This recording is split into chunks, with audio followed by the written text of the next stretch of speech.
There we go. We are live. Woohoo! I'm joined today. Well, I'm actually doing the stream abroad. I'm visiting with Sid, my lovely girlfriend, who is now going to be joining us for a bit of the stream, which is going to be fun. So today we'll let some people come in. We'll before we start the overall discussion, we are going to be talking about starting a reenactment impression and sort of how to weave your way through that difficult and also very, very fun what would you say, task, I guess. So I know some people who watch his channel are very, very interested in starting reenactment. So I thought that a live stream would be a really good way to actually go about that, so that you guys can ask questions and I can respond to them in near real time. We got someone in the chat. Hello, thank you for being here today. Very, very nice to see you. Hopefully a few more people will come in soon. Whilst we're here, I guess we'll give it a few minutes for people to drop in. I got a very exciting update today. I got sent some pictures from Art of Steel on my bassinet, and let me get those pictures up. We got some more people. We got Germany. You got people from Germany. Very nice to see you. We've got Minecraft Cubing comes to every single stream that I do, so he's awesome. I'll show you guys just on my phone, so I don't have to go through the hassle of screen sharing. But I got an update today, probably terrible focus, on my bassinet and my breastplate, which I was very excited for. So that should hopefully be shipping soon-ish. And that's very cool. And I got an update as well on my gambeson, which is also finished and now shipped from Coated Armor in Serbia, which is cool. And my gauntlets from Genius Steelcrafts. You'll stay for some time. We've got to go to sleep soon. You see, these live stream times never work. What time is it? What time is it for you, actually? Yeah, for us, it's 5:02 because I'm in Nova Scotia currently. And it seems usually I stream on Saturdays, but there was a lot of background sound in the house, so I didn't stream on Saturday. I decided to stream today. But whichever time I do, there's always someone who's like, "Oh, you chose the one time that doesn't work for me." So it seems that it's never-ending battle. Okay, we got some comments. I want to buy a Roman Lorica Himata. Interesting. So you are interested in the Roman impression. So yeah, I think now's sort of a good time for me. I know there's a lot of people, especially now it's sort of the off season. Oh, it's 11 o'clock for you. That's risky. That's risky. Well, I'm glad to know that you're spending your time wisely watching this live stream instead of doing homework. It's 2 p.m. here. Okay, so good. You got some time. You have no excuses to leave. So lots of people are now sort of getting to the end of the reenactment season. And lots of people are now looking at improving kits or starting to build kits for next season. I myself am starting a new era. I'm starting a circa 1400 English man-at-arms impression. So I thought that it would be a good time to do a stream to sort of talk about how do you get started in reenacting. I've been a reenactor for close to 5 years now, which is wild to think of, actually. And I'm a member predominantly of the Greek Phalanx, which is the main sort of Greek reenactment group in North America. And we've grown massively over the past year. We started, in 2022, we had about 6 of us, maybe 8 of us. And at our last main event, we had 35 of us. So we, number-wise, have grown massively, which is awesome to see. And you've got a test in 2 days. I'm here. You know how it is. Excellent. I know exactly how that is. Yeah. All right. Magnus says that he's really hyped for Pylos and Specterian 2027. Yes, that event, unfortunately, I'm not actually sure if I can go to, because it starts April 19th. And depending on when the exam seasons are, my classes may still be running, which is unfortunate.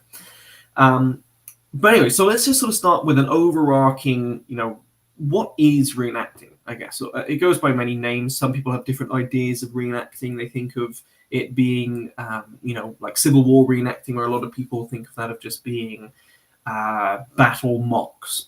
What I would probably describe most of the events that I go to as are living history events or timeline events, things like that, where we try and basically, as accurately as we can, recreate the material culture of the time, the sort of way of life of the time. Try and sort of, we leave as much modern stuff behind as we can, and we try and accurately portray, educate, and just sort of recreate that material culture and culture of that time period that we've chosen. Now, of course, this will change depending on what era you're doing, and some eras are easier to get into than others. So for those of you that are interested in joining Greek, you guys are really lucky, because it is a very, very easy era to get into to start with. Whereas something more like the medieval period, where the actual overall clothing is a lot more in depth and it's supposed to be quite fitted and has to be tailored and stuff like that, is a more expensive buy. So what I would first of all recommend, and this is what's important for every impression, and it sounds very, very simple, is find out what you want to reenact, what you want to depict, and what social class you want to depict in that period as well. And start with just doing a load of research into that period. It's I've been having to do that a lot now with my current sort of diving into the 1400s in England. Is an era where I've been interested in it before, but I've never really done a copious amount of research in. And that's the main thing. You don't want to start buying clothes, nobleman clothes, and then getting armor that's like footman level. So you don't want to be representing, cross eras is a really important one. Know what's in your period, and know what works with your actual depiction. And lots of people have this idea that it's always the best to be the knight or the lord or the Spartiate or whatever. For the medieval impression I'm doing, I'm starting at a footman level. So I am basically a lower class, middle class guy, which can, a very, very important impression as well, but something that maybe isn't quite as glamorous. So that's something that's important to do. We have some comments here. We'll read these. Sean Bell, you have a Hamato. That's cool. Recommend you pick up a Sublimalis first. Yeah, and there's different things like that are insight from different groups can give. You already have a question for later down the stream. We'll sure be waiting to get some tips. Awesome, perfect, good to know you have a question. And that's something else as well, is there's been eras before where I've wanted to get into something and there's just been no groups in the area, which is a bit of a problem. So you can either try and start that yourself or choose an era that you can join. That's an important thing, is actually having a group. And once you've found a group, this is something where I would very much advise, and this is something that's difficult, especially when you're very, very excited for getting into the period, is don't dive in really, really quick. Take your time, do it right the first time. Don't, say you have $1,000 as a buy-in for the hobby. Don't split that between everything that you need. Spend that strategically, spend that wisely, spend that on good quality things that you can use for your whole reenactment life, instead of buying, bad quality this or medium quality that, but getting a whole kit. A good quality, modest impression will always be better than a bad quality, high-end nobility impression, for example. And one of the best things that you can do is just reach out to the groups. If you can go to an event that they're at, that's perfect. Depending on where you are geographically, it will depend on what groups are nearby to you, of course. If you're in North America, as opposed to Europe, Europe has a lot more Greek reenactment, for instance, than North America does. But that's something that's really important. You have to talk to the group that you want to join. Different groups have certain authenticity standards that they are holding for their group. Some groups may allow certain quality things to slip in. Certain groups may have a very high bar, and that's important for you to know before you again invest a lot of time, money, and research into something is to know that the things that you can get, you can actually use. And something that's really, really great, and I advise a lot of people to do this, is see what loaner gear is available. For instance, we have, just in our group, enough loaner gear to outfit probably over 10 people as hoplites. So for any of you who want to get into, say, ancient Greek, and you're in North America and you're interested in joining our group, you don't actually even need anything to start. Yeah, chiton is preferable. That's a pretty easy thing to make, and it's a decently inexpensive thing to make. It is a rectangle of either wool or linen. We got Sid outfitted. She comes to some events. She's my helot, by her choice, not mine. You had the choice of a Pelfast or a helot, and you chose helot. Yeah. And she's been outfitted in a kit as well. So it's things like that where if you just want to try it before you buy in, before you jump in, contact the group, see what loaner gear is available, and go from there. What have you read out? Mega says buy crap, buy twice. Yeah, absolutely. Or buy more than twice sometimes. So Minecraft Cubing says, I want to do it, but I'm kind of young and no reenactment groups near me, so I've got to wait. Yeah, that's something that is annoying. I don't know how old you are. You're obviously still in school. So I started my first event, I was 15, I believe. But we have even some events where we have kids that are, like toddlers, 6-year-olds, whatever, that are going along with their parents. So it really depends on the group. But don't necessarily let your age get in the way of that. We had recently another guy join the Greek Phalanx who is younger. I forget exactly how old he is, but he's again around that 14, 15, 16-year-old mark. So you can definitely, there's not really a bar of age that you have to meet. Obviously, if you're under 18, you'll probably have to have a parent or a guardian or some older family member with you.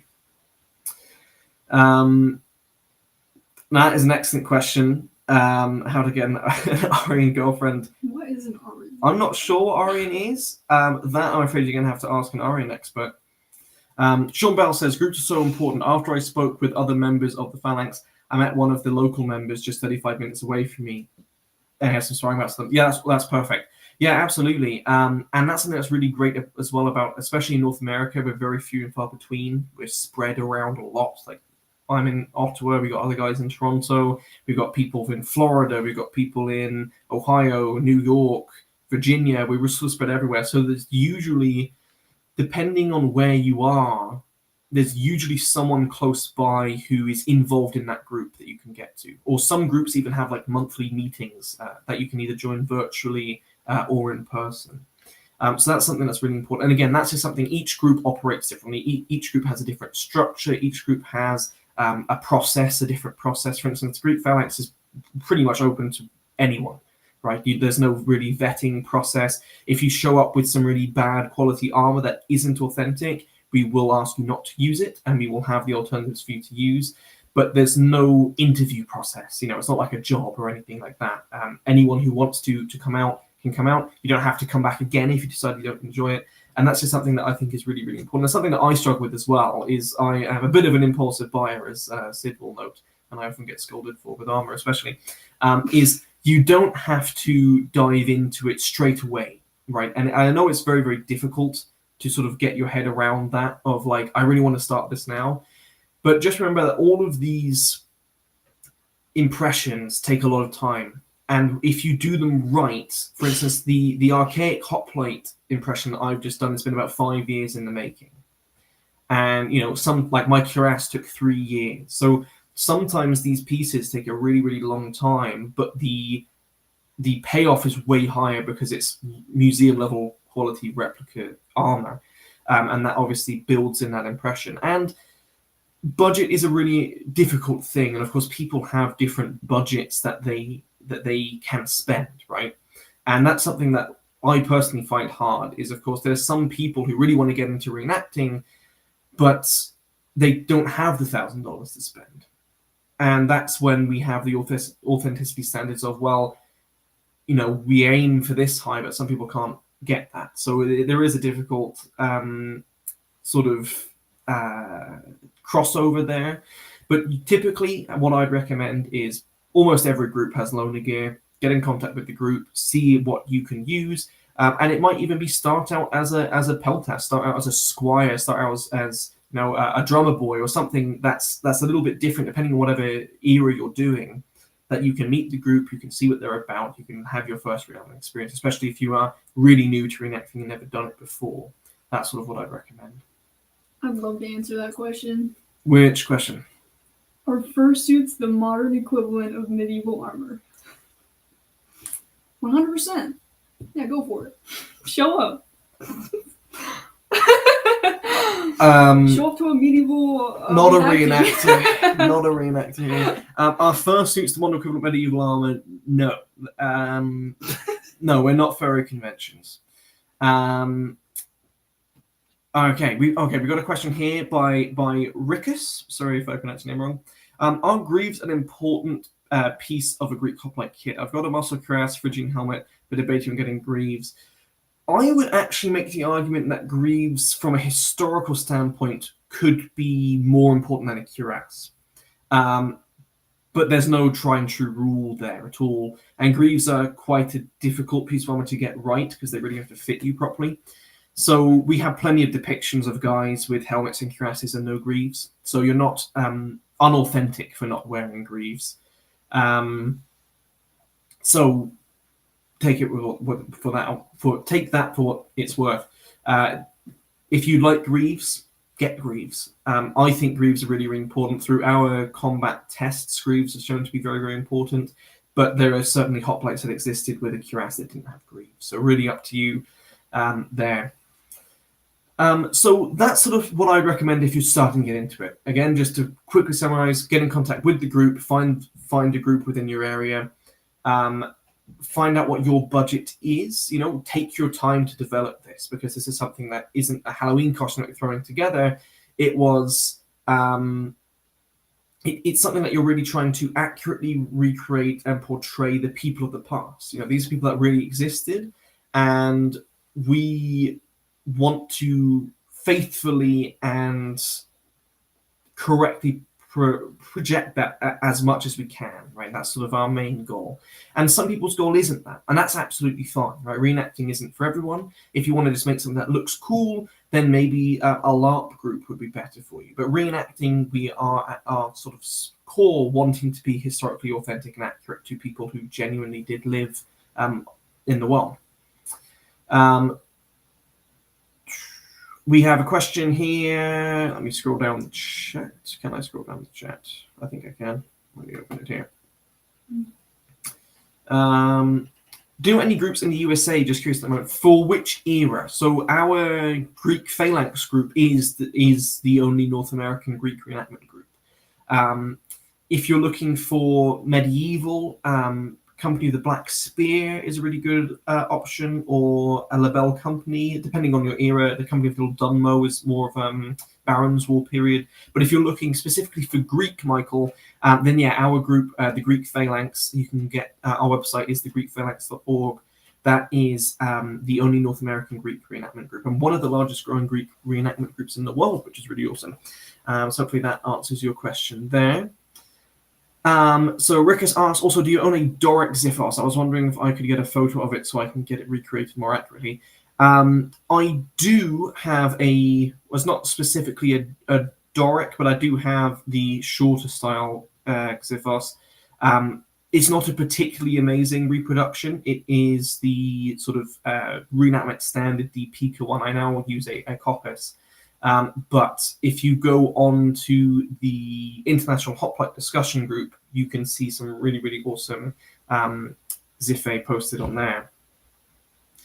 Yeah, Mega says if you get greaves, get custom ones fitted. Yes, absolutely. I actually got very, very lucky, and my greaves were actually from a member who retired from the group who fit me really, really well. So you can actually get away with secondhand greaves, but we happen to just have very, very similar body shapes, especially in the leg. But yes, out of all the pieces of armor to actually get made, arguably the legs are the most important, because legs have a really weird shape to them. Lots of people's legs have a different curvature, as opposed to heads and torsos typically are more uniform. Marco Cubing asked, I know it's a bit off topic, but do you know Kings and Generals? He makes histories. Yes, I don't watch them very often. They're actually subscribed to this channel, which is pretty cool. But I tune into some of his videos, and yes, most of them are pretty solid from what I've seen. So, get into Greek reenactment specifically is what I'll talk about mainly in this video, because that is what my channel is really about. I think most of you here are interested in joining Greek, and most of the information that I give can be transcribed over to other groups. So if you're looking at joining the Greek Phalanx, you can get in contact with me personally. Lots of people have joined our group, have got in contact with me and found the group through the channel, which is really, really awesome. Or you can get in contact with our main organizer, Andrew, through the Greek Phalanx website, through Facebook. We mainly operate in one big Facebook group, and we have an email chain as well. I know Facebook's old, and old people use that, but it just works best for the group functions. We got a question here. So, what would be the best option to later on acquire metal equipment? If I don't really have the option to make it myself in the attic, should I get in contact with a blacksmith or someone else? So, the best way to get about armor, which is a very big and important topic, but arguably not the most important topic of Greek, of just reenactment in general, is if you can make it yourself, that's awesome. Most of us can't do that. Most of us don't have the resources for that. So there are armorers that are all around the world, and they escalate in quality. And this is something I was going to talk about later on once we get past the basics. But quickly to summarize that, yeah, you have different armorers who can produce different things. Some of them produce off-the-shelf items which are passable. Some of them produce things that are custom-made, that are museum-level replica quality. That all escalates based on price, and that all escalates based on your own budget and the amount of money that you are happy to spend on this. I have a lot of videos on the channel that go over armorers, so maybe you can check those out, but I'll come back to that question later on in more detail. Can I enter the reenactment scene if I'm a 500-pound hoplite? Are you guys fat phobic? Not at all. No body types are limited from joining reenactment, and that's another thing as well. Is I know some groups have more gender roles in their events. For instance, men represent male impressions and women represent female impressions. So far as I'm aware, the Greek Phalanx, like if you're a woman who wants to be a hoplite, you can be a hoplite. Yeah, there's not really anything like that. So some groups operate differently there. I think it's perfectly fair to ask people to represent historical gender roles, but at the same time, like same with race, right? Like we don't have any limits on race as well. So reenactment, it's history that can be loved by everyone for everyone in a way. So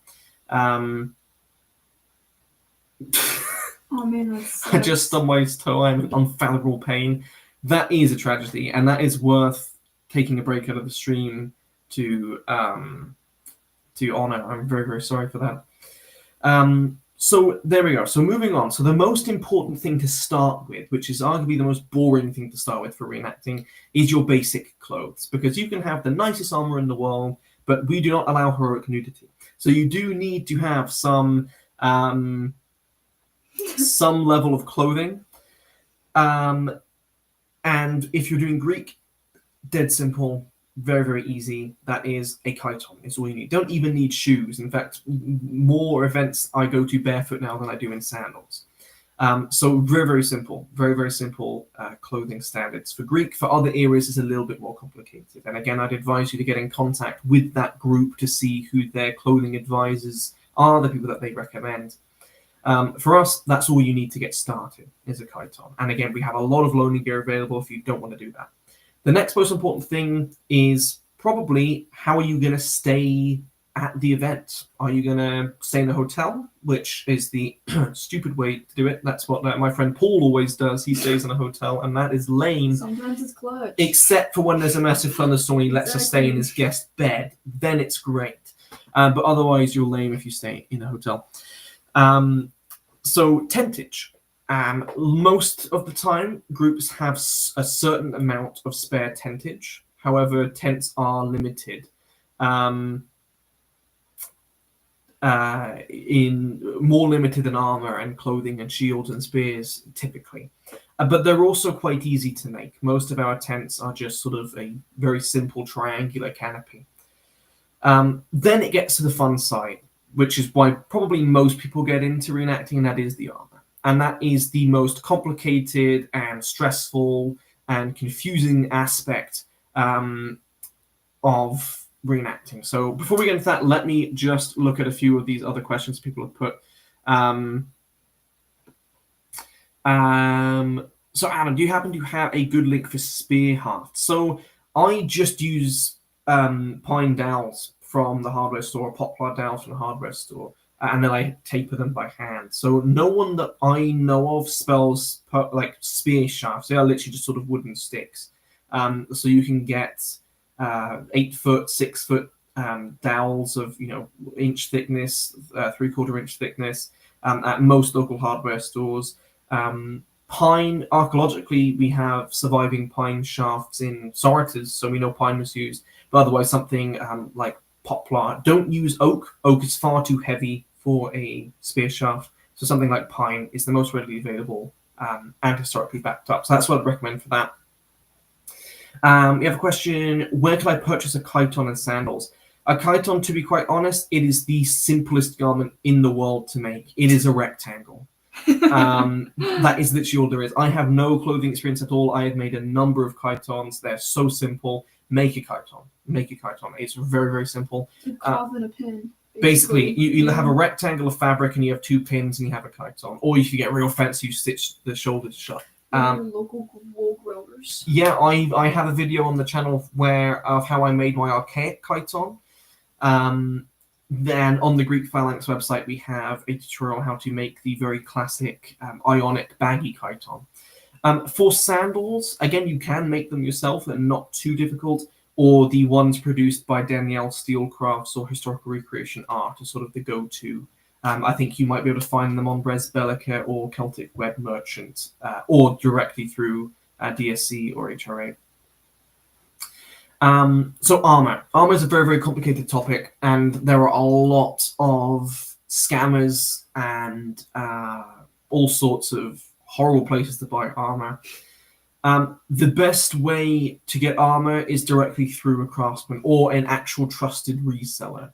So sites like Res Bellica are a trusted site. They deal directly with producers and sell them.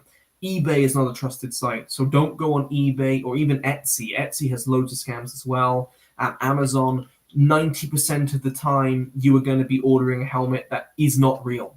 So basically, the only manufacturers that produce the Greek stuff that we would recommend would be, there's a lot of great Indian manufacturers who are typically cheaper, but can still produce some excellent quality. So DSC, Danielle Steelcrafts and Historical Recreation Art, they make a great off-the-shelf Corinthian helmet specifically, but also other helmets as well.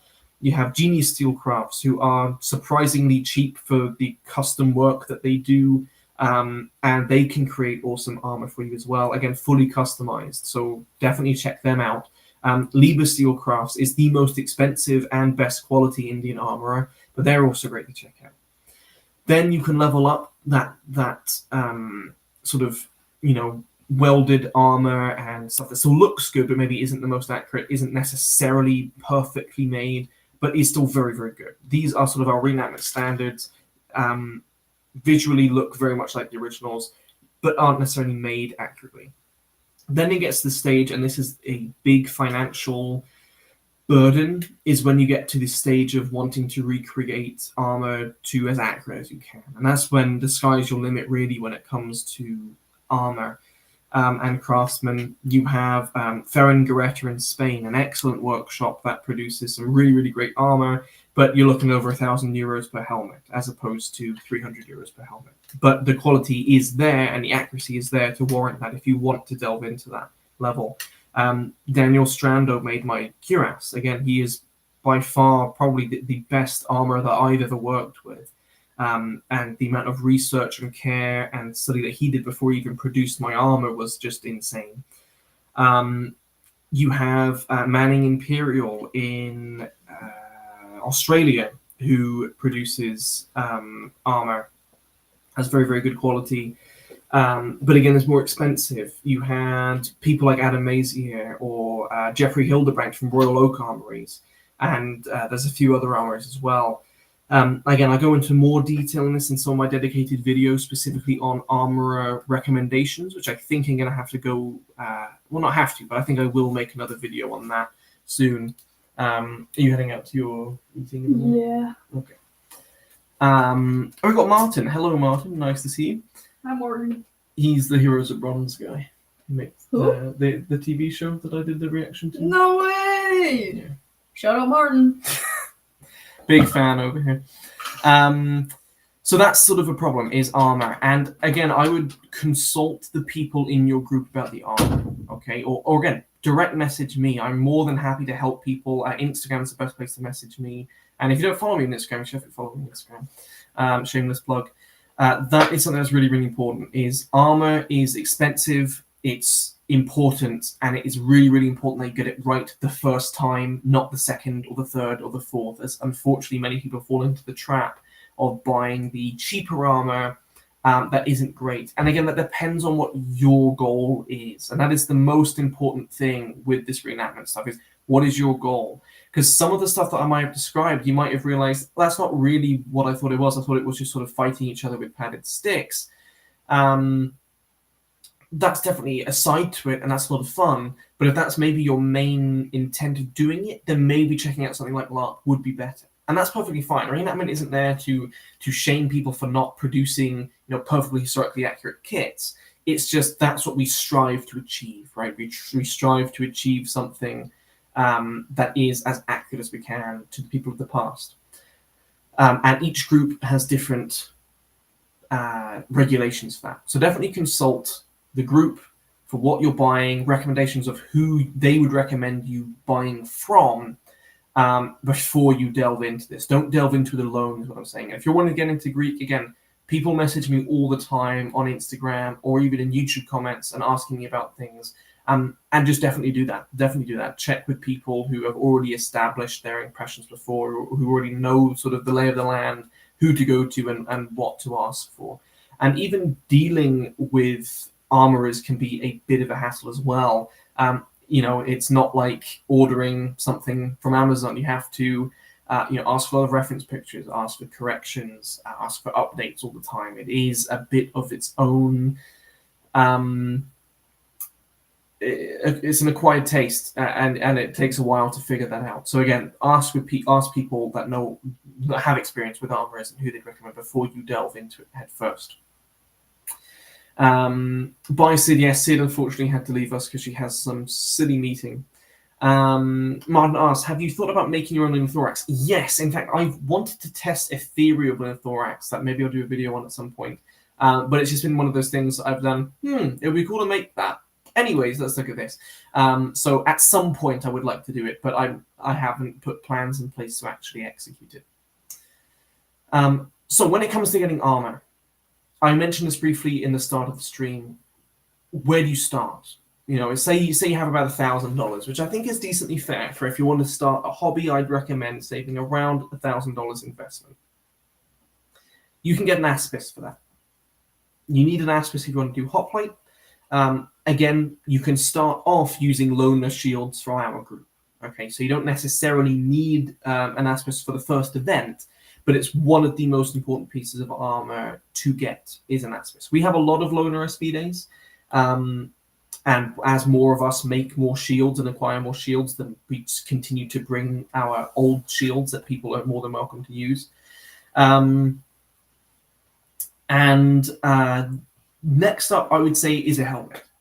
And again, how I would recommend people to do this, some people may disagree with me, but is instead of splitting that $1,000 on everything that you need, spend that $1,000 on the one item. Get the really good quality helmet with that first $1,000, and then borrow stuff from the group. So if you're joining, say you want a Corinthian helmet or a Chalcidian helmet or something, go to, say, Ferengureta and commission one that costs, 700 euros. Then you have a really awesome helmet that is great quality that you will never have to replace or really want to replace because it's already in the top quality. And then for the rest of events that year, you can continue to save some more money, and you can borrow a shield, you can borrow a spear. And then you still have a minimalist hoplite, but you have a really nice, accurate helmet. As opposed to what some people will do is they will have that $1,000 buy-in, and they will buy, a $300 helmet and a $400 cuirass, and they sort of get stuck with things that are not really very good representations of these things, and then they eventually replace them. And then what happens is you spend more money later on because you eventually upgrade to the best quality stuff. And again, I would just recommend start with the good quality stuff. Start with a modest impression and build your way up the social ladder instead of just starting at the top of the social ladder, unless you're fortunate enough to have 10 grand that you can just fully spend into this. But otherwise, most of these impressions that you see are built slowly through many years of accumulation.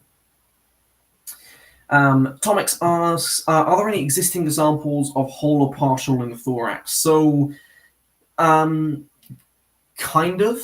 Philippa Macedons is basically the best preserved, and that's actually an iron in the thorax, likely coated in something else. We have, and I struggle to pronounce this, the Montegola Magina or something armor that has fragments of a leather core with scales. I have actually a dedicated video with my friend Till on a detailed overview. I believe it's called Linthorax Agnostic Overview and Historical Analysis or something that we did a couple of years ago. That goes over all of these, I believe, all of these surviving few Linthorax fragments that we have, if you're interested in that. But very, very few. And that's why they're such a complicated armor, is because basically every construction is theory of construction. So the items that you need to start as a hoplite are really a helmet, a shield, and a spear. And you can get that for shield. I'll work in USD. You can get a shield from DSC for probably about $400. Our group does group orders of shields as well, because the main killer is that shields come from India. And the shipping from India is very expensive. It's about as expensive as the shields. That's one of the main hurdles. Or they come from Res Bellica in Italy, and again, that sort of shipping overseas is really, really expensive. So we will occasionally do group orders, and basically we'll get reduced shipping costs because we're shipping 6 SP days at a time. Golia Mata Mogila, that's what it's called. Thank you. Yes, I was mind farting, whatever the heck it's called, brain farting.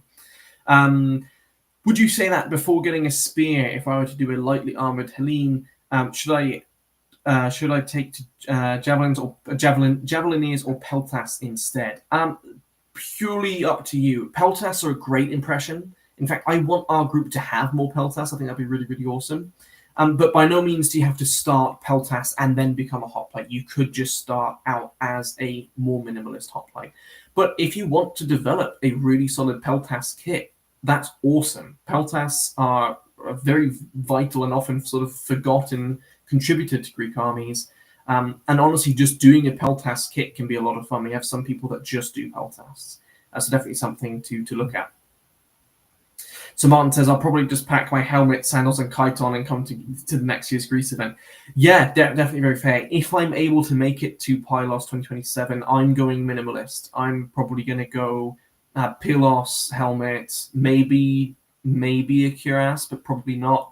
And then Aspis and hopefully borrow a spear. But yeah, no, definitely. Traveling light, you don't necessarily look as cool, but it's, again, something that I think is important to remember when we're doing a group is you have your individual impression and you have the group's impression.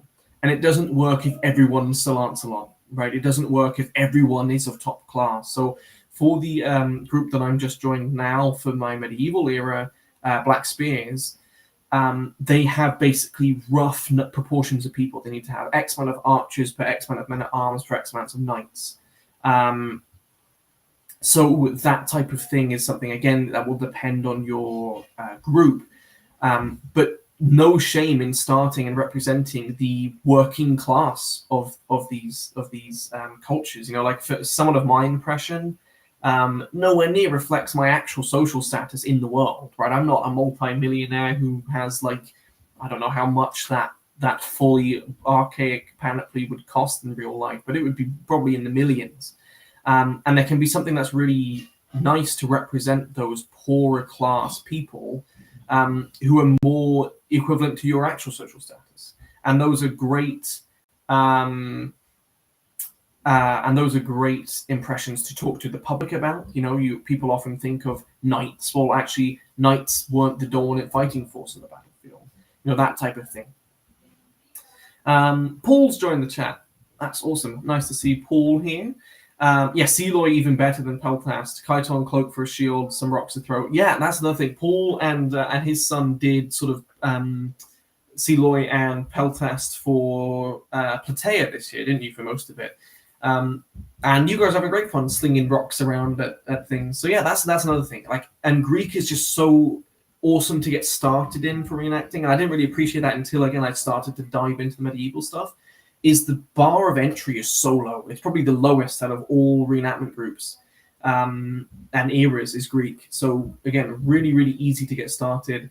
And it's so easy to level that up. You know, just like people in the period would sometimes go from Helot to Hoplite, you can do the same. So it's really, really cool. And the bar, again, is literally a chiton. Is basically all you need to start. And as Paul says, you can just pick up a stone. And there you are. You have a Seloy impression. Add a helmet and a shield and a spear, you got a hoplite. Most of that you can borrow from the group. I do think if I want to do something more lightly armored, I could do an Italic mercenary impression based off of the Xor SF. My pronunciation is famously bad. Cuirass. At least I think mercs are widely used in the Greek world. Yeah, absolutely. We have a lot of people who represent mercenaries of other eras, or not other eras, sorry, of other contemporary cultures. The Greek world had a lot of interaction with other warrior tribes. I wonder about the types and sizes of stones thrown by Seloy, and were they river-rounded pebbles? Fully depends. You know, if you're on the battlefield, the stone is a very deadly weapon. A lot of people have been killed by stones. The great Persian leader Mardonius was supposedly killed by a stone. So, you know, for slings and stuff like that, there are certain stones that are ideal, but otherwise you're on a rocky Greek battlefield, you just pick up the rock that's at your feet, right? That's sort of how it works. Yeah, Paul says my impression changed in the heat of the day. Yeah, that's very fair as well. So that's sort of how I'd, again, recommend starting that specific sort of Greek impression is start minimalist, invest your money slowly and wisely into quality kit, and start minimal, work your way up is how I would recommend it. Yes, the famous Adam pronunciation, terrible. It's all right in certain circumstances. The ones that I edit in my videos that I definitely don't get first try. But yes, the live stream reveals the true horror of my Anglican mouth.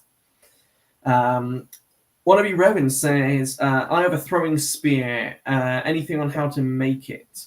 It seems simple, but I'm talking about the construction, like what materials. So I actually have a video on making my archaic spear bar the Ankylae. So I'm guessing that's what you mean by the throwing spear, is that sort of more archaic style spear. Quite simple. Again, you need, I'd recommend a thinner and lighter shaft. I used a 3/4 inch, 6 foot pine dowel. I slightly tapered the ends, socketed the spear, tacked it in place with small nails. And then I made a really, really simple Ankylae of just sort of a leather wrap with a leather thong that I doubled up into a sort of noose shape, as dark as that is, and then stitched it in. And that's basically how I did that. I can maybe do another video detailing the Ankylae more so. But yes, if not, I have a video making an archaic spear that shows you the actual process of tapering and attaching a spearhead, if that helps.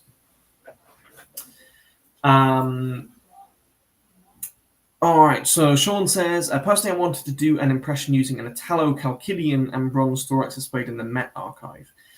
That's awesome. And something else as well is, there's some different ways to do this, which I guess I should talk about, is my most recent panoply, and a lot of medieval guys do this, is they'll specifically recreate an effigy, for example, or a specific depiction. That's certainly a way to go about it.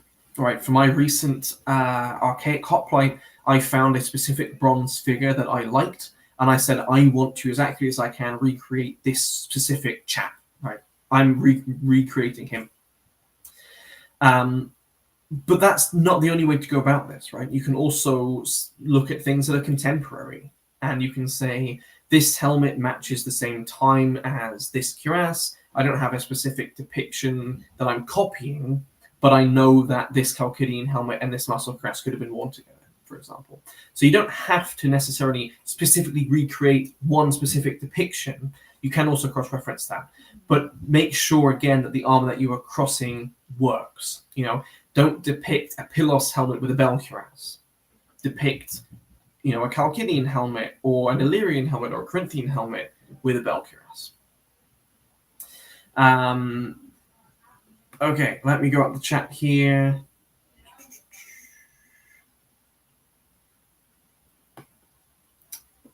So, what do you find to be a good principle for reasonable diversions from the archaeological record and such? That is really an ever debated topic, and it changes on what it is, really. So, if you have a specific example that you are inquiring about, I can answer. But otherwise, a lot of our stuff is speculative. And that's one of the biggest most valuable assets of reenacting and experimental archaeology is we practically test theories of construction all the time, right? So linear thorax and stuff like that, we practically test this. Okay, how does this work? Does this stand up very well? No, it doesn't. How does it feel to wear this in the Greek heat? Not very well. Maybe this isn't a very likely contender. Or maybe this works great. Maybe this is a likely contender. Horsehair crest, no surviving ones, but let me look at this message, this textual component that mentions. You're going? Bye-bye. Bye. A crest weaver. Okay, well, maybe let me incorporate some woven designs into this.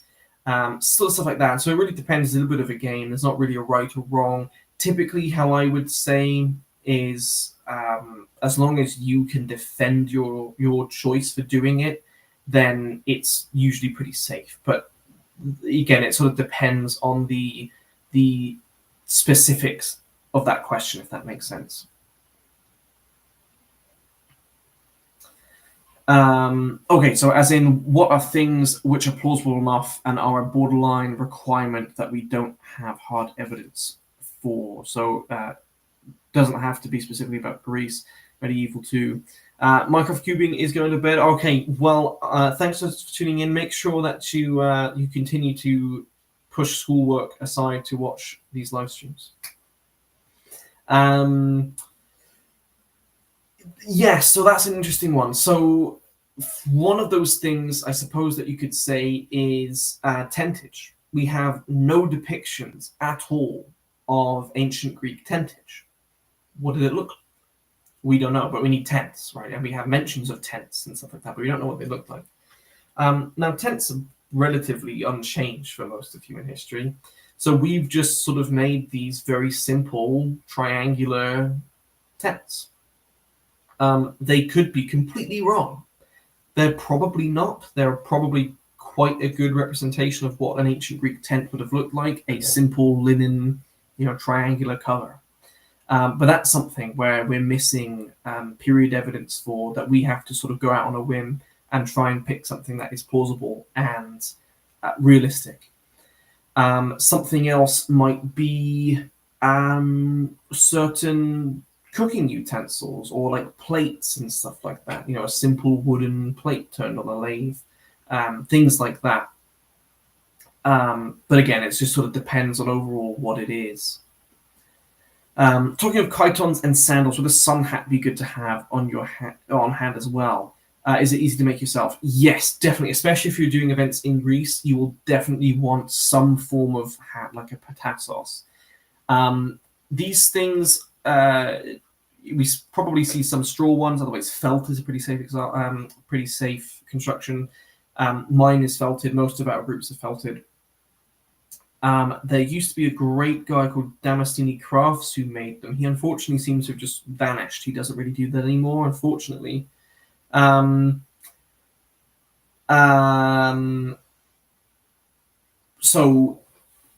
yeah, you can get them. You can get them on Etsy, but they're like $80. And to be quite honest, that's very overpriced for what they are. You can learn felting relatively quickly. My dad had never felted before, and he made a pair of felted socks on the second try. So definitely something to look at, making it yourself. It's about a third of the price. But otherwise, yes, you will probably want some form of sun hat, and a patassos is the safest one to go by. And you can find them on Etsy. Like if you're willing to spend, I think it was probably 80 Canadian dollars. So what is that, like 65 USD, probably around there. So something else that would be quite important. Yeah, again, depends on where you are. But if you're doing events in Greece, then they will be a lifesaver. Okay, let's see. Have I missed anything?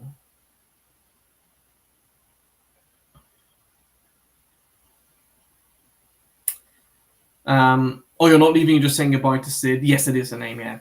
I will stay here until you finish and we'll wake tomorrow very tired. Okay, excellent.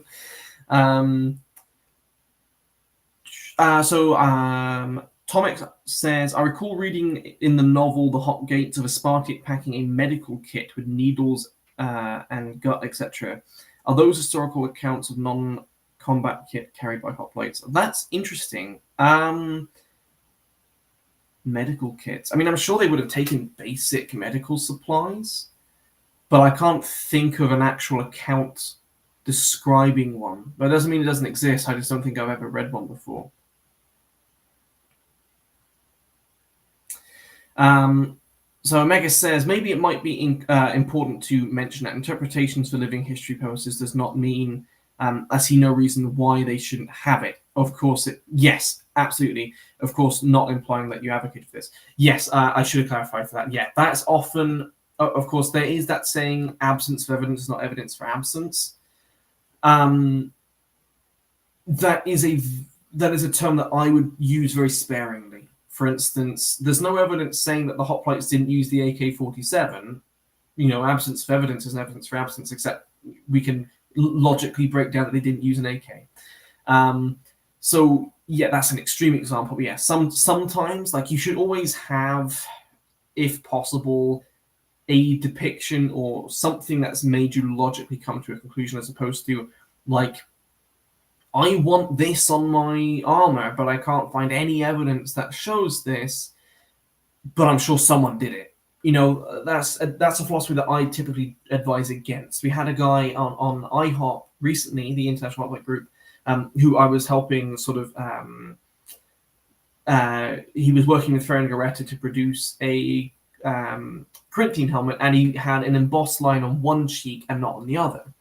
And I advised him to add the line to both cheeks, because all of our surviving helmets show symmetrical cheek embossments, and all of our depictions in artwork that show hoplites from the side, it's pretty safe to sort of assume that they would also be depicted on both sides.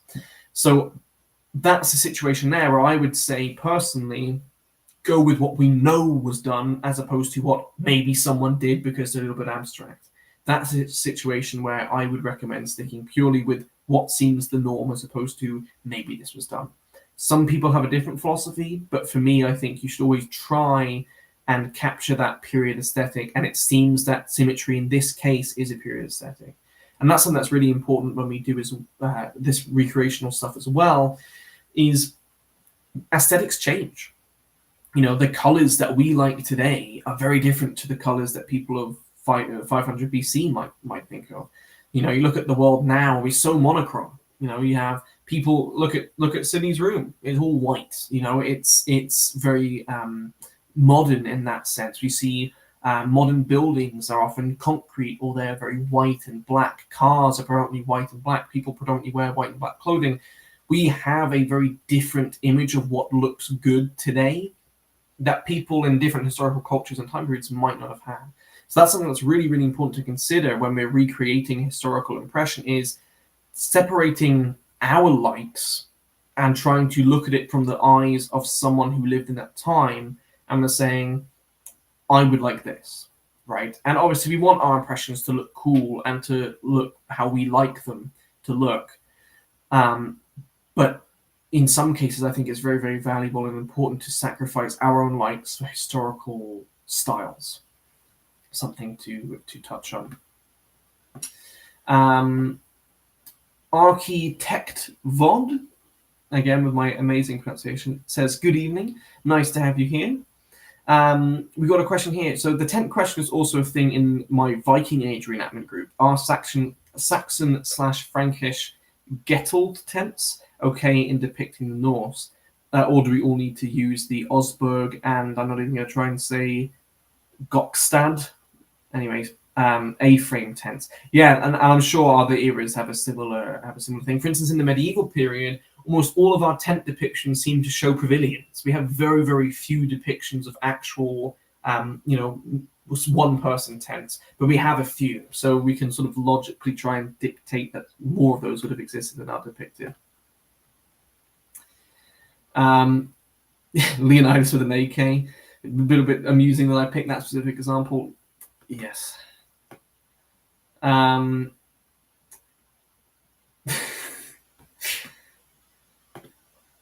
Okay, Paul. Paul is an excellent historian and reenactor, so let's read what he has to say.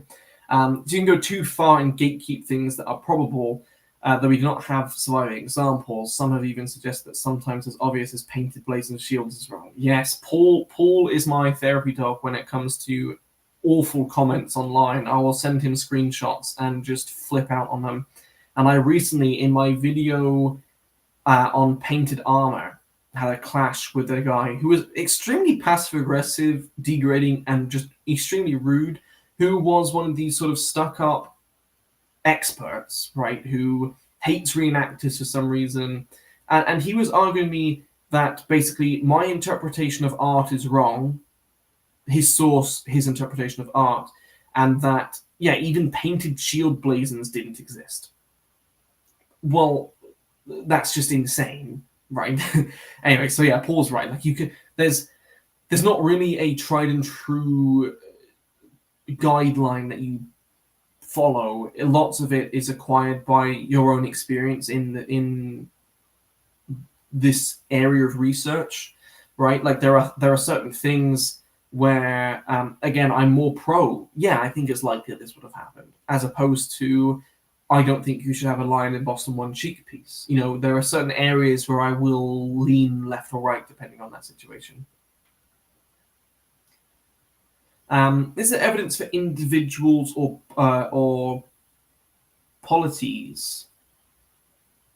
Polities, I'm reading that right. What does that mean? Polities, or is that meant to say polies?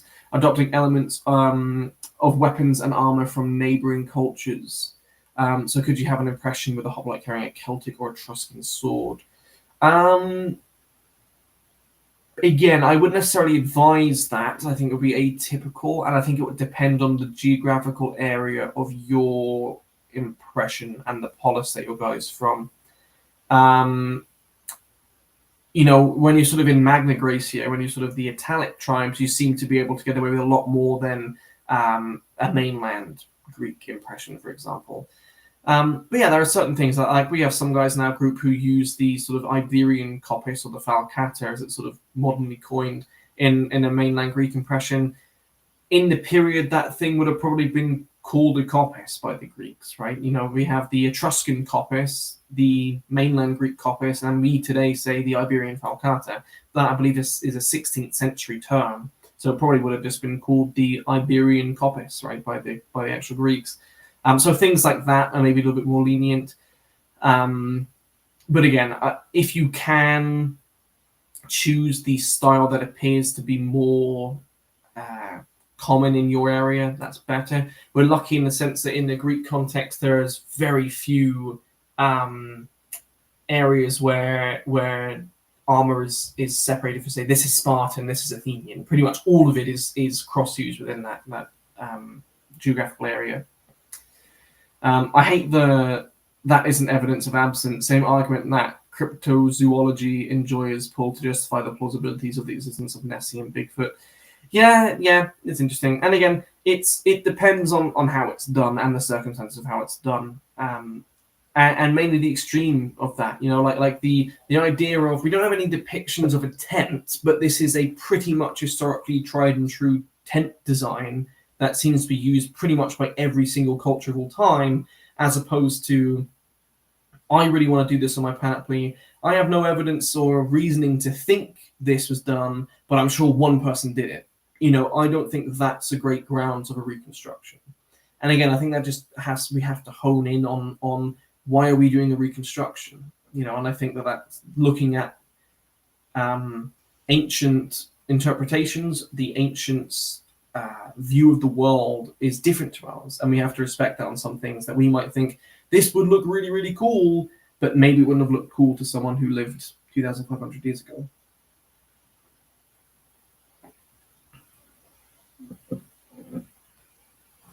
That being said, archaeological preservation bias is, of course, a thing. That's why I asked the question. I feel like I myself haven't found a good rule of thumb for it to implement. Yeah, that's the thing as well. And that's another thing.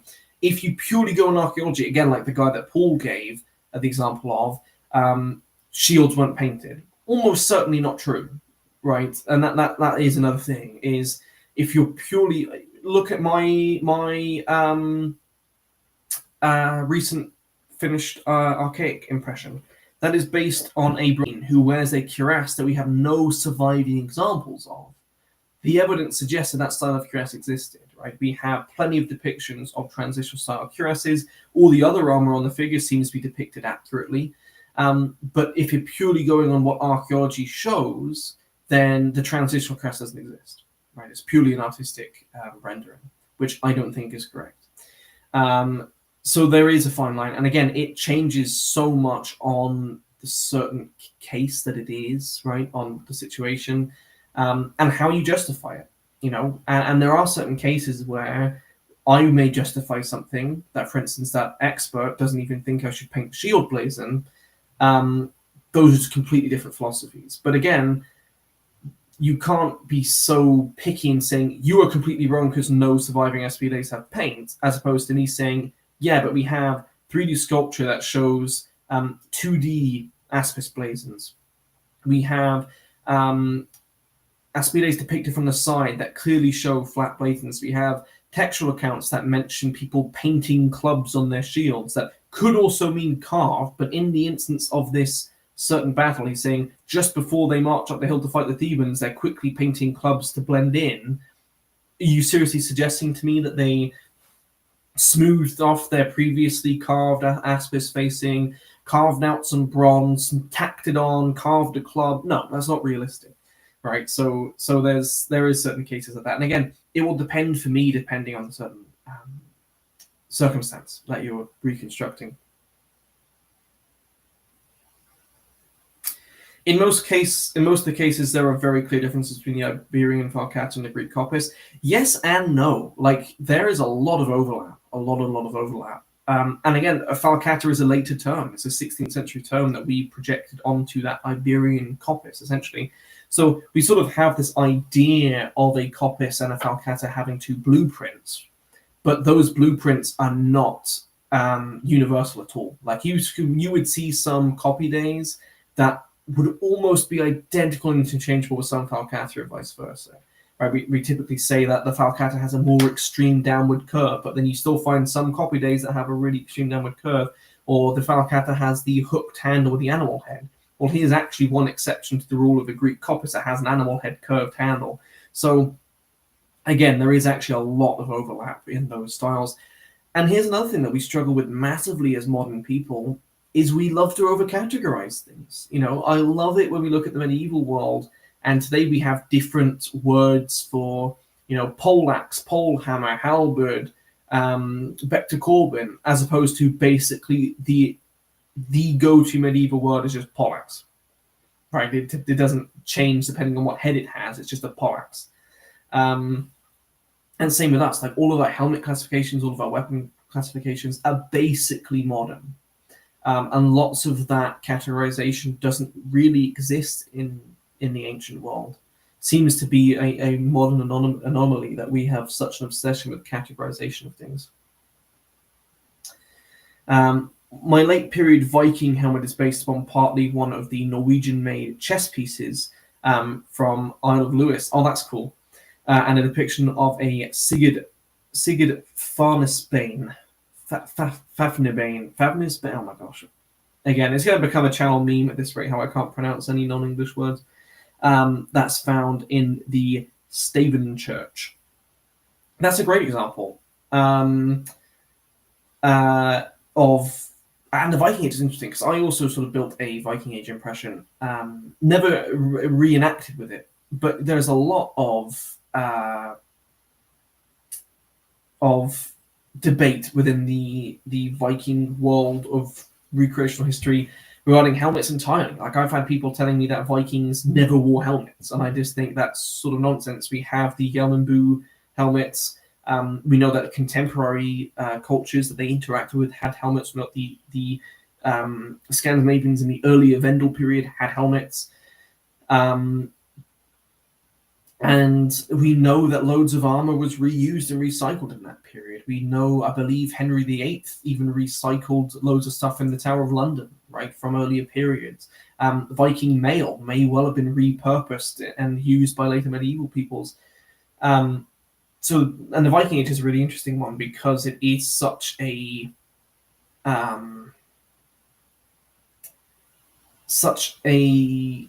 era of history with a lot of blank slates. So that's another one, and that's a great one to hear from another period as well. It looks almost nothing like the stereotypical Hjelmbu spectacled helmets. Yeah, which is interesting. I think that's really, really interesting. I guess history nerds really arose in the 19th century. Categories. It really does seem to be a thing that we are so focused on now, is like, what we categorize this thing as, that just really doesn't exist. Is this a Chalcidian helmet or a hinged Corinthian helmet? Maybe the Greeks would have even differentiated between it, right? That's interesting. Have I missed any comments? Oh gosh, someone says my pronunciation. Can you pronounce Machileth? Machileth? Maybe? Is that close?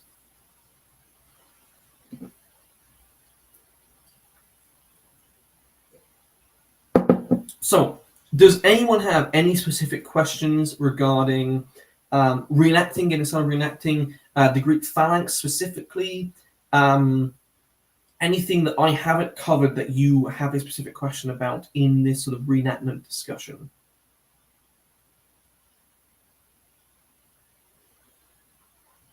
Yeah, there's so many helmet fragments that have been found that don't get enough attention. People barely even know about the Yarm helmet. Yeah, that's another great example, which is as well preserved as the Hjelmbu. Was the Yarm helmet found in England, though, or was that also found in Scandinavia?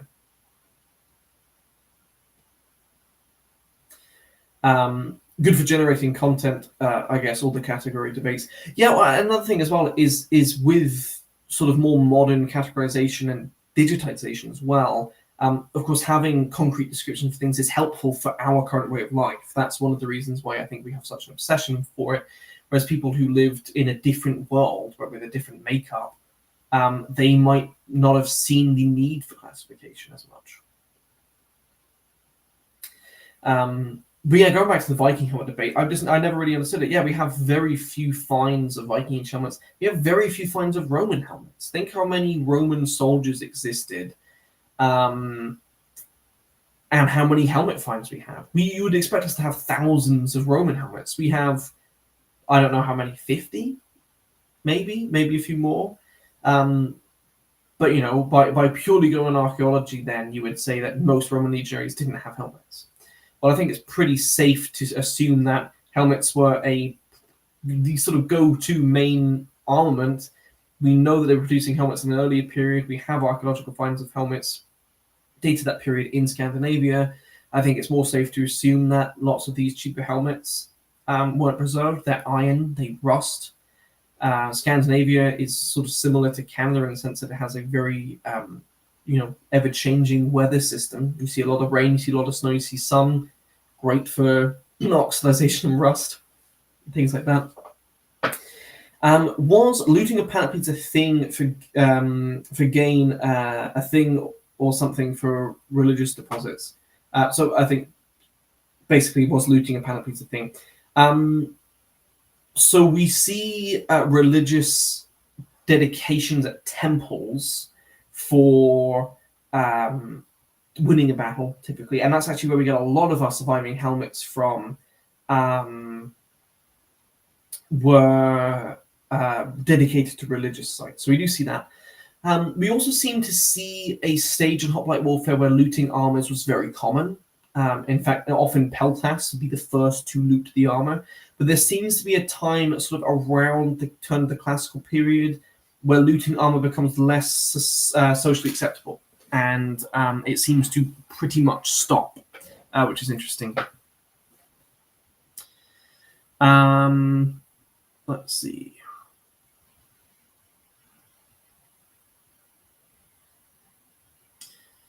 Very niche question. But with animals, specifically horses, were cavalry ever used alongside the phalanx pre-Hellenistic? And if so, is that ever even possible to recreate reenactment? The cavalry debate's an interesting one. Most of our sources for cavalry in this period, like shock cavalry, doesn't exist, right? The stirrup hasn't been invented. We don't really see lance charges or anything like that. Most of the cavalry that we see are either men who rode to battle on horseback and dismounted, right? We know the Spartan Hippias, which basically just means horseman, or Hippias, I'm not quite sure how you pronounce that, which would indicate that they were of horse-owning class, but they don't fight on them. So it's possible that they rode to battle on them and dismounted. Otherwise, most of our other horsemen in the archaic and classical period seem to have been mounted missile men, so mounted archers, mounted javeliniers, things like that. It's really Alexander who changes that up. I think we have a few exceptions earlier on, but otherwise, typically, we don't really see that medieval style of like knights on horseback in the ancient world.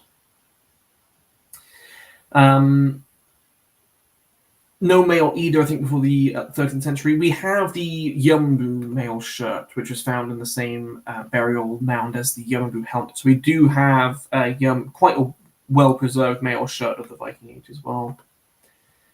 I know primarily we use the chiton to pad out armor. Is there any historicity to using any type of lining against thoraxes, specifically around the joints? Hellenic armor seems to have created reapers. Yeah, Hellenic armor's bit of a hot take, but I'm not a massive fan of his style. He will fully line armors with sheepskin, which would be really, really hot, and isn't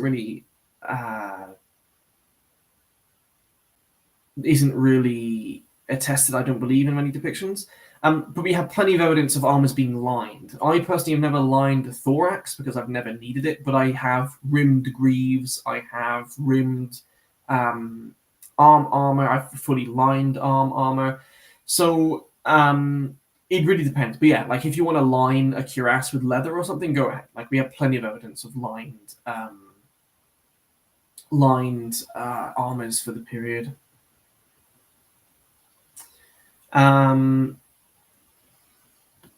So, curious to know if you get rubbed raw after working out in kit with just a chiton.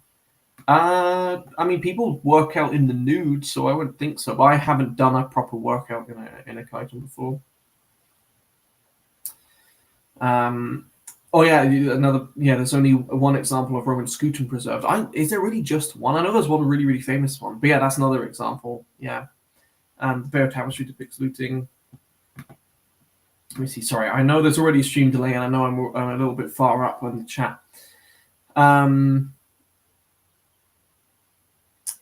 Okay. Paul says categorization can cause confusion. For example, there is nothing Illyrian, yes, about Illyrian helmets. They originated around Corinth and Argos. Yes, absolutely, from Kegel helms.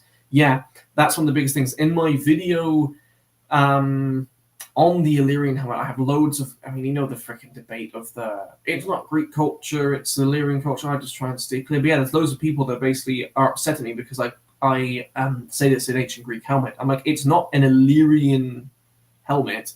It's named that, I think, because was it the first Illyrian helmet was excavated in Illyria, modern Albania.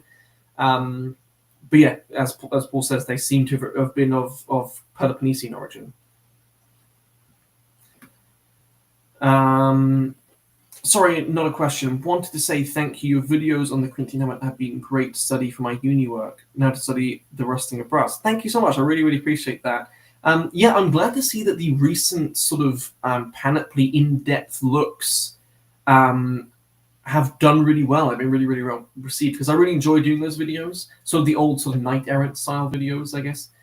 So really glad to hear that that they've been helping. So that's really awesome.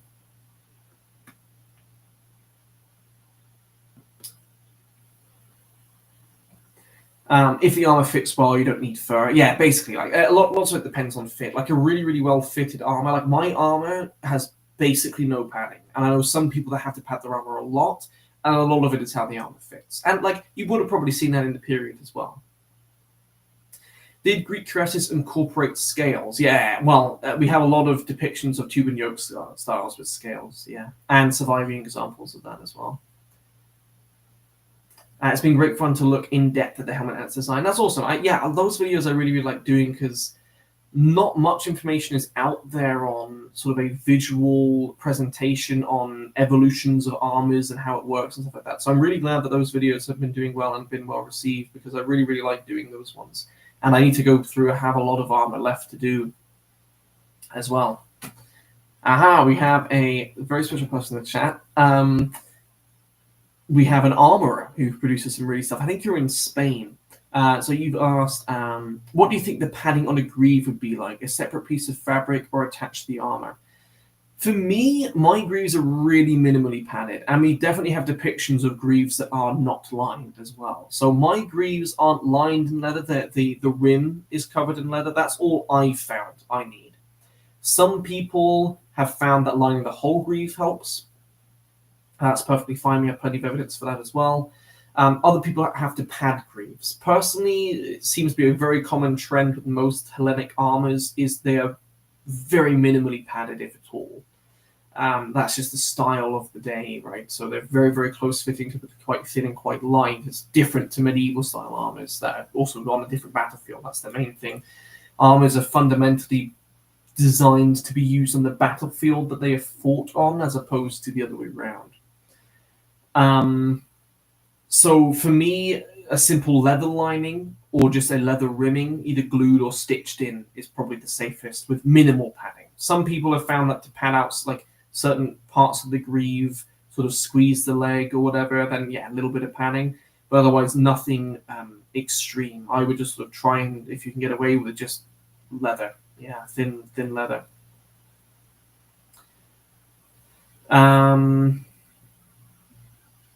How would I go about depicting a Thracian warrior? I think what's really important there, I myself haven't really looked at Thrace specifically. Look at Thracian depictions and artwork. Look at how any unique styles that they wear and sort of go from there. That's sort of how I'd recommend getting started with that.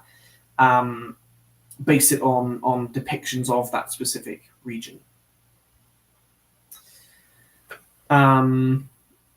Yeah, and imagine too much padding would get in the way of having a close fit. Yeah, absolutely. Padding, we have this idea, primarily, I think, orchestrated by lots of people who do burhurt and the sort of armored combat sports, of armor padding being way thicker than it actually was historically. Like, even in the medieval period, people will be really surprised when you see how thin most medieval doublets are, or even actual gambesons are. They're like half the thickness, a third of the thickness of lots of modern ones. And Toby Capol's actually talked about this in detail. Armor having too much padding can massively prohibit the effectiveness of the armor because you're moving the armor further away from the joints, which means you have a less direct range of mobility. So yeah, armor over padding, it makes you way hotter, and it can often cause more problems than it fixes. And again, that often comes from a modern lens of not wanting to be hurt, right? For instance, it's a lot easier for an ancient person to reset a broken bone than to heal and disinfect a wound, like a laceration. So they're far more worried about open wounds. Whereas for us today, if you're an athlete and you break your arm, well, you're out of commission for a couple months, right? Whereas if it's a cut, you stitch it up, you disinfect it, and you're good to go in a week. So for us, we've sort of switched what we prioritize injury-wise and what's a sport and what's a battle. And we see the same in periods as well, right? We see medieval sport armors being far more protected than medieval combat armors, like war armors, because they are prioritized for different things. There are certain things that I would rather risk on the battlefield that allows me to see and move and breathe better than on the tournament where preferably I really don't want to get possibly killed, right? So it's sort of interesting. Let's see. Yeah, I love Tobias Catpole. I want the same job he has. Yeah, Catpole's great. I actually just I pre-ordered his newest book, The Armorer's Album, that I'm really, really excited to get. I think they just started shipping them. They just started printing them not that long ago. Excellent story. But he's pursuing independent work now, so he's no longer at the Wallace Collection. He's no longer the curator there. He is working on his own lectures and his own books. Which, I mean, good for him. He did the Wallace Collection for a while and got a lot of insight. And those books were awesome. I missed the first rendition. I really wanted his Hour of the English Knight, 1400 to 1450. I couldn't get it. And then he released the newest one. So I was like, I'll snatch that up as quick as I can. Those tournament armors always seem far heavier, and they often are, right? Lots of people and lots of the earliest, and that's one thing I never understand, is so many academics dramatically overestimate the weight of armors. It's shocking sometimes, like people citing muscle cuirasses as being 20-something pounds, and in reality they're less than or at most half of that. That happens a lot. But yeah, lots of the tournament armors often shape how heavy people think armor actually is, and it's not. And people are often shocked to hear that most modern military loads are far heavier than full plate armors. Do reenactors make social distinctions, such as between hoplites and pelters when doing impressions? No, like we don't have in our group anyways. We don't have specific roles that we fulfill. You're all around the same symposium, you're all still the same people. But it's something that it adds to the realism of the impression, right? If you see a whole camp of people of varying different classes and jobs and statuses, I think, then it just helps build the realism a lot more. And it gives something great to talk about. A lot of people like to focus on the knights in shining armor. Well, I'm the baker that also has to fight. I think that's actually a far more interesting story to talk to people about than the sort of people in the spotlight. What do you think about the small things as a part of reenactment kits? I mean, things like combs, dye, writing tablets or coins. I'd argue that they improve impression intensity. Absolutely. That's one of the things that I absolutely love about our group, is that we have so many people now focusing on those sort of simple things. Like I myself, one of my favorite displays that I talk about at our events, I have the hygiene and camp table. I have an ancient Greek board game reconstruction that I play with the kids and stuff like that. I have examples of ancient Greek toiletries, combs, strigils, things like that, which are awesome things to have. We have people who focus a lot on the food. John is one of our sort of main group guys as well, group organizers. And he's done way more research into religion and food displays than anyone else ever has. And whenever he's at an event, the impression levels up to 11. It's really, really awesome to see. And that's fundamentally, again, like, you could have the best impression in the world, the best armor set in the world, but if you have, you know, a modern fold-up plastic table and a modern tent, then your overall impression's not good, right? So it's interesting when you sort of think of it that way. Yeah, the small things, the life things, the everyday things are some of my favorite things when it comes to events. Paul says, yeah, you have to carry my shield. Is yours super, super light? I was pretty happy with the weight of mine. My slab built one is about 14.5 pounds. I was aiming for 13 pounds, so it is a little heavier than I thought. But that's the problem, I think, with lots of the DSC shields, is that they're around like 17 pounds. They are pretty, pretty heavy.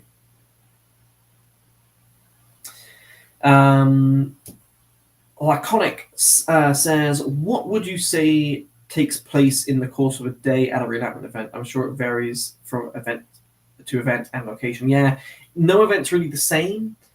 But typically, you know, we will arrive, we'll set up camp and everything. We'll typically go out as a group for a dinner somewhere, or we might cook a period accurate dinner.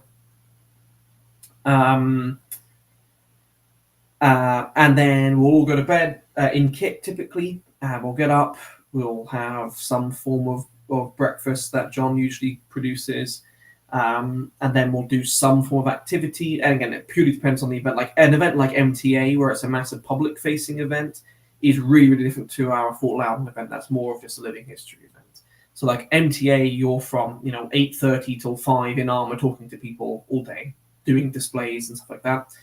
Whereas Fort Loudon is a little bit more chill. It's a little bit more of just an us event. So yeah, we might do a combat demo. We might do some phalanx drill. We might do some weapons tests, like the shield testing. Archery, javelin. We'll host an Olympics tournament, right? We'll do slinging, we'll do discus, we'll do long jump, we'll do archery, we'll do things like that. We'll have dinner, we'll do other things, we'll have a symposium. It was a really, really great time, just with really, really great people. And it's just an awesome escape from the hecticness of the world. You know, it's great. I absolutely love reenactment events. The people that you're with all the time, and it's like some of my closest friends are people that I see 4 times a year. You know, it's really, really awesome. Yeah, Zach has Zach Evans, great channel. If you guys don't watch Zach, you should definitely go and check him out. He has a great light kit. Yeah, I saw he did that at Tewkesbury when it was super, super hot.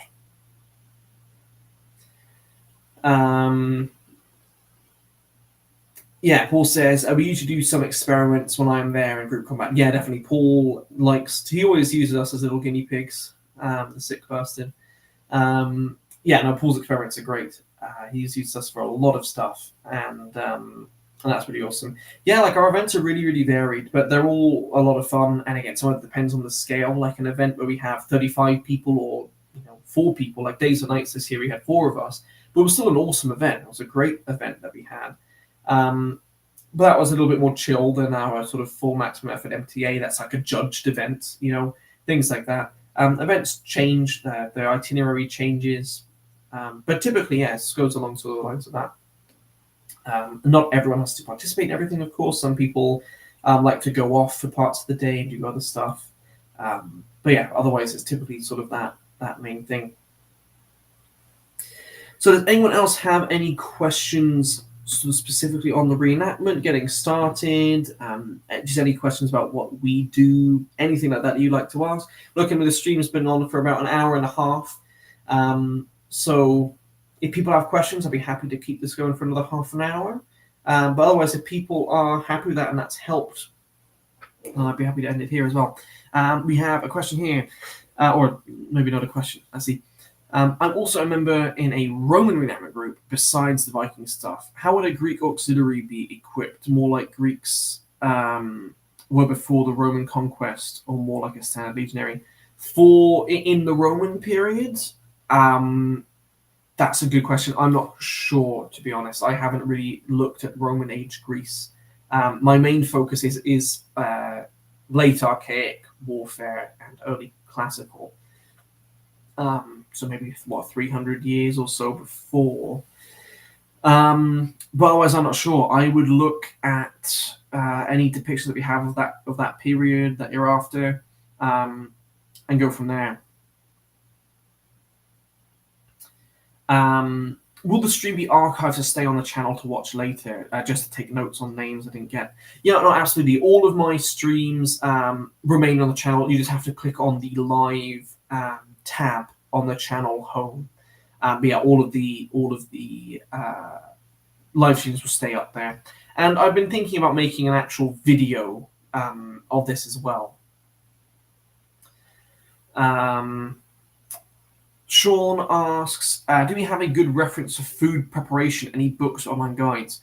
I'm sure there are, none that I've looked at, but John has been writing a paper on Greek religion and I believe also Greek food. And I will be doing a video with him this coming reenactment season on Greek food. So I'm sure you can find some out there. John's talked to me a little bit about it, but it's not really anything that I've looked at in detail. But yeah, I'm sure you can find some stuff out there as well. For the classical period, the equivalent of an auxiliary would probably be a peltast or Seloy. Yeah, I'm not really sure because I'd argue that sort of hoplites are basically Roman auxiliary, right? They're not professionals. But yeah, I don't know. I'm not sure we can really compare the two. Paul says, look up Caracal's Spartan unit. Interesting. Yeah, that's one thing I love about talking to Paul. To be able to talk about all of these Roman references of Sparta and stuff like that I've just never looked at, which is always really fun. Paul will just catch up. Have you seen this? And all of us are like, no, what? Which is great. All right, so hopefully that was helpful for everyone. Thanks so much for contributing and staying with me. Again, if anyone has any questions after the stream that you think of, feel free to send me a message on Instagram. The stream will stay up, so if you ever want to re-watch certain parts of it or whatever, then that will be there for you. So thanks very much. I hope this has been helpful. And I hope to see some of you guys joining us at future events. So a lot of you have been on and off, like, oh, I would like to join, I don't know when. Just show up to one of the events. If I can recommend, probably Fort Loudon would be the best one, less public facing and sort of our main maximum effort event. But definitely just put your foot in the door and try it once. And if you really decide that you don't like it, then you don't have to show up again. And that's completely fine. But if you're just worried about delving in head first, then just don't at first. Anyways, I hope that this has been helpful. Thanks very much for spending your morning, evening, night, or whatever on the stream. And I'll hopefully catch you guys